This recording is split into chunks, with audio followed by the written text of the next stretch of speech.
Hey guys, Morgan the Rebellious Reviewer. We talk about music, books, and movies. And today we're going to be doing part 8 in the reviewing an album a day series. So, this is, for those of you who don't know, me and 6 of my dragon imaginary friends attempt at the Pokemon genre challenge from Rate Your Music. And basically we just generate a random Pokemon and a random number and pick a genre based on those two things. Link to the genre table with all the Pokemon types and genres linked in the description as usual. Anyway, today's Pokemon is Doduo, and today's genre is Soul, and today's album is Curtis by Curtis Mayfield. Before my imaginary friends come in, though, I'm gonna give my brief thoughts on this album. It's a great album. The singing is incredible, the production is clean, the instrumentation is smooth, and I love the civil rights themed lyrics. Also, how can you not love the brass section on this thing? As a sucker for brass sections, this one is incredible. With that out of the way, let's get started with the voice acting, shall we? Hey guys, Draven Onyx here, and this is Blaze Flarington, Bolt Thunderstone, Skyler Wing, Houdini Presto, and Forrest Woods.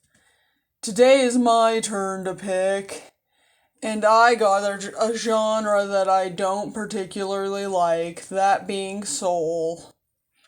Now you know how I feel. Soul is a genre that's always kind of bored me, so I was unsure which album I would pick.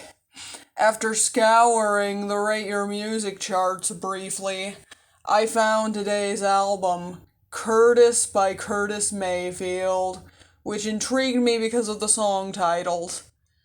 After listening to it, I have to say I'm pleasantly surprised. This is a civil rights lover's dream of an album, with songs about racism, poverty, and some anti-Nixon stuff. It's also surprisingly experimental for a soul album, with extended instrumental sections on songs like Move On Up and We the People Who Are Darker Than Blue. I'm not normally one to let hope cloud my judgment, but this album genuinely makes me hopeful that one day equality will happen. My only criticism is that the makings of you, while beautiful, isn't as unique as the other songs on here. 9 out of 10 overall. Interesting how both you and Blaze ended up liking the albums you picked for the genres you hate. Yeah, because our tastes are just that varied. Anyway, I agree that this album is incredible. The production is gorgeous, the instrumentation is smooth without losing its sense of experimentation, and I love Curtis Mayfield's voice. I also agree that Curtis does a great job in his discussion of civil rights issues. However, if it wasn't for the shots fired at Richard Nixon, this album might feel more relevant today than it did back then. Unfortunately, while the makings of You and Give It Up are great songs, they feel a bit out of place on this album. Other than that, this album is fantastic. 9 out of 10. Can I go next? Soul is one of my favorite genres. Sure, Blaze. Soul is one of the most delightfully passionate genres I've ever listened to. The singing is some of the best I've ever heard, and this album is no exception. The instrumentation is also great, with energetic horn sections and smoothness meets experimentation. Also, if your album has a civil rights message that's this well done, you've found my weakness. Everything about this album is my dream come true in musical form, and I give it a 10 out of 10. Wow, Blaze, I didn't know you were such a big Soul fan. It's a recent discovery, but better late than never, I say. Agreed. I love this album too. The vocals and production are gorgeous across the board, and the lyrics, while they have a few dated moments, hold up better than any civil rights themed album from 1970 has the right to. And those brass sections are amazing.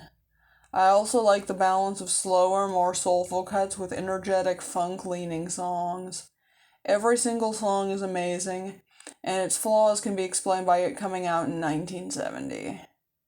It's as close to perfection as it could have gotten, and for that, I'm giving it a 10 out of 10.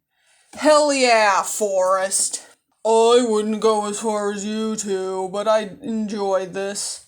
The instrumentation is smooth, the production is beautiful, and Curtis Mayfield can sing.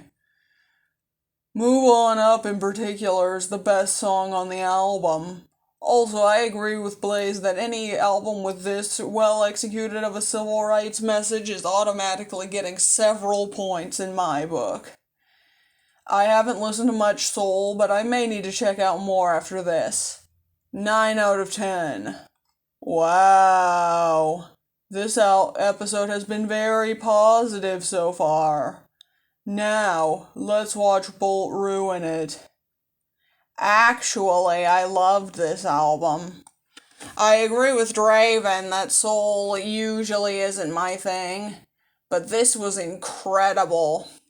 The energy, the danceability, Curtis Mayfield's passionate singing, and the best of all, the brass section.